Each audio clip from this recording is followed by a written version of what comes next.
Hello, magandang araw na naman sa ating lahat mga bro, mga kabadis, mga TH, Luzon, Visayas, Mindanao. Mapagpalang araw sa ating lahat mga TH. Ito ay update na naman yung aking pinagpapatuloy na ino-operate dito mga TH, kung saan ay may lalim na siya na 4 feet at ang makikita nyo na nasa lalim 4 feet na naman mga TH ay ito yung makikita ninyo na mga bato na nakafile sa gitna, kung saan ang pinaka center mga TH ay ito yung makikita ninyo na kulay yellow-orange siya na nagpapahiwatig ito simulation ng deposit na kung saan ay positive spot, kung saan nga ang center niya ay dito mismo, kung saan ang makatabi niya dito sa kanyang paligid ay may mga bato na nakafile, kung saan ay meron ding nakaflat dito ng kanyang arrow ay nakapoint dito sa hugis pabilog na ito na flat siya na ang kulay niya matis ay yellow-orange, kung saan nga ang lumabas sa lalim 4 feet na naman ay ito matis na nagpapahiwatig positive spot talaga na may nakatago dito, kung saan nga yung mga nandito nakasama nila na lumabas na HTM ay ito yung mga iba't ibang klaseng HTM matis na nakuha ko sa lalim 4 feet na, kung saan yung unang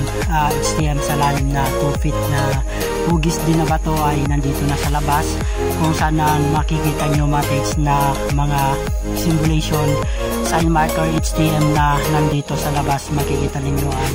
meron siyang hugis item na semi hugis box din siya, kung saan ito ang makikita nyo na hugis puso na naka B-shape nagpapahiwatig code numeric 5, kung saan ay wealth deposit ang pinapahiwatig nito. Plus dito matis ay meron din tayo makikita ang square box simulation yan ng door entrance, kung saan nga ay dyan mismo matis na lalim 4 feet ko nakuha lahat itong mga lumabas na HTM, kung saan yung nandito na portion na ito yung naunang HTM na napalabas ko yung hugis paa na right foot na naka-enter side na may kasama siyang hugis puso rin, at ngayon ay ito na naman ang panibagong lumabas sa lalim 4 feet na kung saan ito matis ay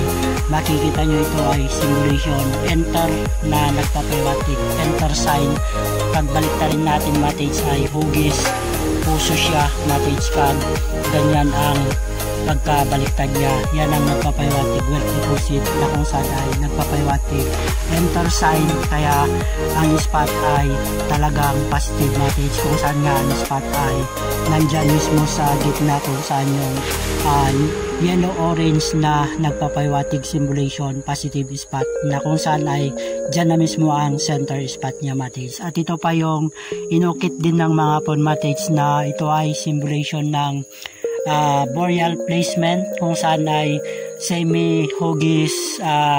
nagpapahiwatig din to, parang simulation din ito ng isda matis na kung saan ay nakapabaliktad siya matis nung nakuha ko na makikita nyo ito ay naka square box din siya na simulation kotse or door entrance na pinapahiwatig niya ay nasa gitna talaga ang deposit matis. Kaya itong mga legit HTM na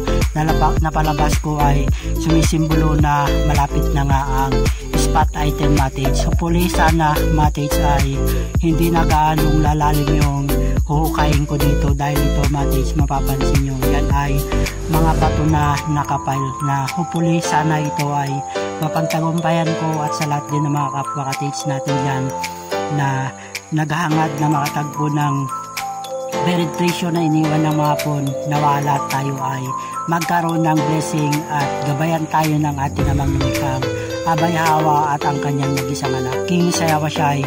guide and bless sa ating lahat. At ito ay updated lamang sa inyo mga TH para makita nyo kung paano